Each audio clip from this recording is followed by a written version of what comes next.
Chapter 4. However, Moses in answering said, "But suppose they do not believe me, and do not listen to my voice, because they are going to say, 'Jehovah did not appear to you.' Then Jehovah said to him, 'What is that in your hand?' To which he said, 'A rod.' Next he said, 'Throw it on the earth.' So he threw it on the earth, and it became a serpent, and Moses began to flee from it. Jehovah now said to Moses, 'Thrust your hand out and grab hold of it by the tail.' So he thrust his hand out and grabbed hold of it, and it became a rod in his palm. In order that, to quote him, they may believe that Jehovah the God of their forefathers, the God of Abraham, the God of Isaac, and the God of Jacob, has appeared to you." Then Jehovah said to him once more, "Stick your hand, please, into the upper fold of your garment."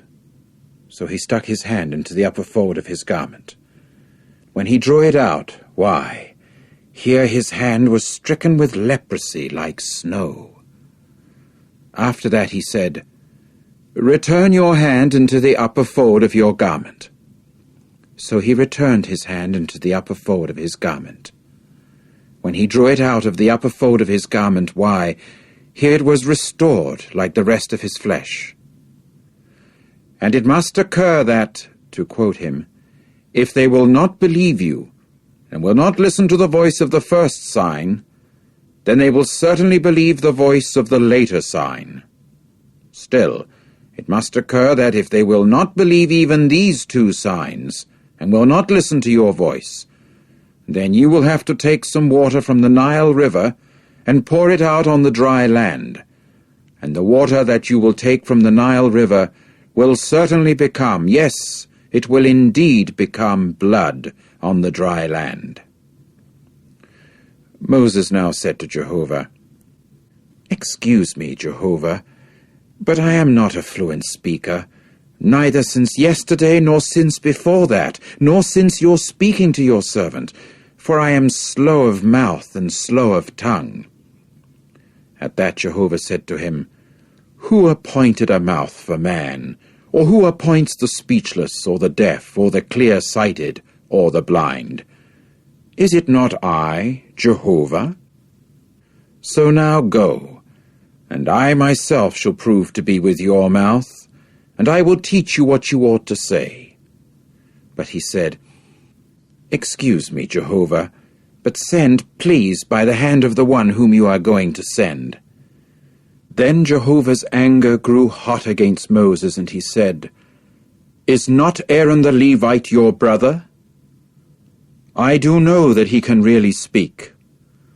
And besides, here he is on his way out to meet you. When he does see you, he will certainly rejoice in his heart. And you must speak to him, and put the words in his mouth, and I myself shall prove to be with your mouth and his mouth, and I will teach you men what you are to do. And he must speak for you to the people, and it must occur that he will serve as a mouth to you, and you will serve as God to him. And this rod you will take in your hand, that you may perform the signs with it."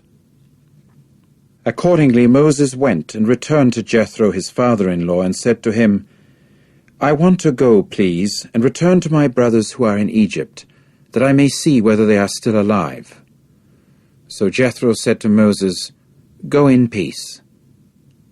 After that Jehovah said to Moses in Midian, "Go, return to Egypt, because all the men who were hunting for your soul are dead." Then Moses took his wife and his sons, and made them ride on an ass, and he proceeded to return to the land of Egypt. Moreover, Moses took the rod of the true God in his hand.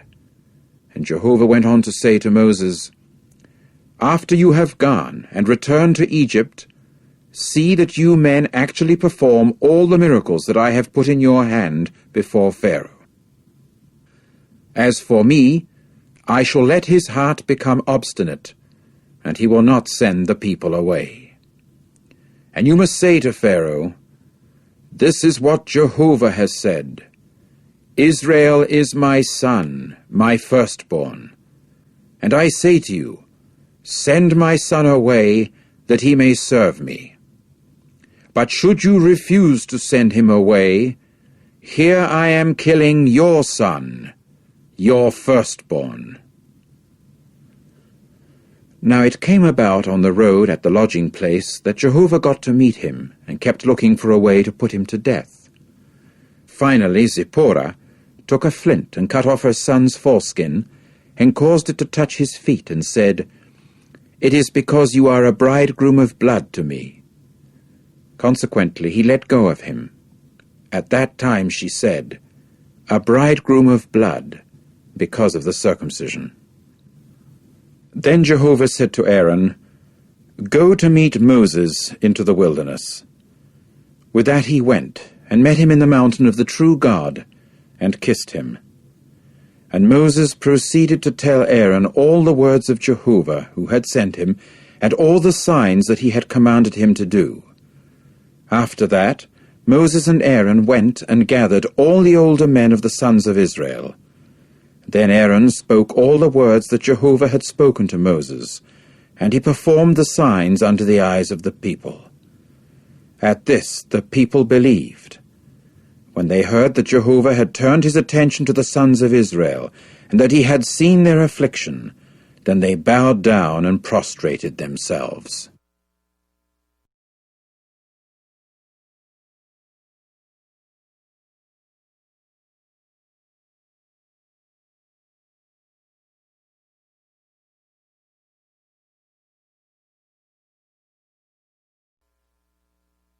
Chapter 5. And afterward Moses and Aaron went in, and proceeded to say to Pharaoh, This is what Jehovah the God of Israel has said. Send my people away, that they may celebrate a festival to me in the wilderness. But Pharaoh said, Who is Jehovah, so that I should obey his voice to send Israel away? I do not know Jehovah at all. And what is more, I am not going to send Israel away.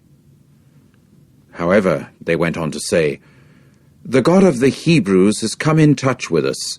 We want to go, please, a journey of 3 days into the wilderness, and sacrifice to Jehovah our God. Otherwise, he may strike at us with pestilence or with sword. At this the king of Egypt said to them, Why is it, Moses and Aaron, that you cause the people to leave off from their works? Go bearing your burdens. And Pharaoh continued, Look, the people of the land are now many, and you indeed make them desist from their bearing of burdens.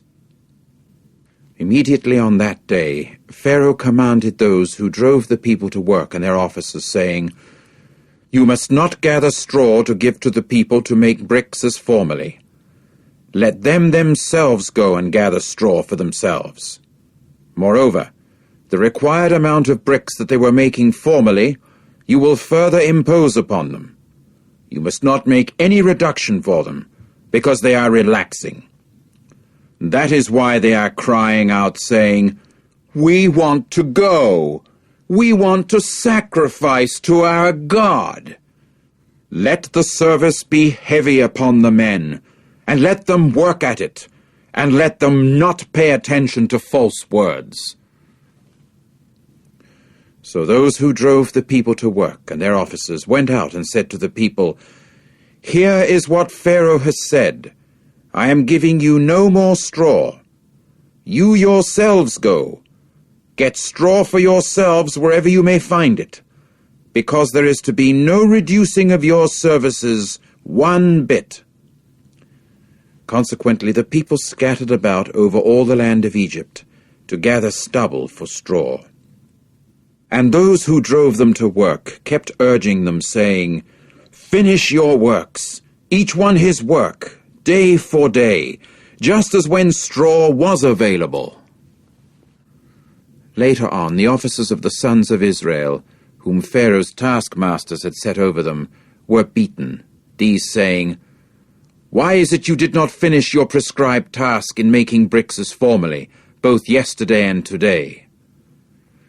Consequently, the officers of the sons of Israel went in and began to cry out to Pharaoh, saying, "Why do you deal this way with your servants?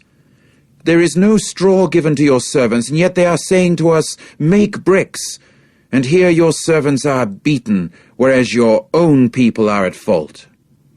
But he said, "You are relaxing.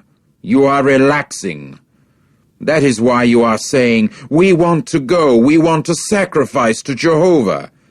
And now go, serve, though no straw will be given to you. Yet you are to give the fixed amount of bricks." Then the officers of the sons of Israel saw themselves in an evil plight at the saying, "You must not deduct from your bricks 1 bit of anyone's daily rate." After that, they encountered Moses and Aaron, who were standing there to meet them as they came out from Pharaoh. At once they said to them, "May Jehovah look upon you and judge, since you have made us smell offensive before Pharaoh and before his servants, so as to put a sword in their hand to kill us." Then Moses turned to Jehovah and said, "Jehovah, why have you caused evil to this people? Why is it that you have sent me? For from the time that I went in before Pharaoh to speak in your name, he has done evil to this people, and you have by no means delivered your people."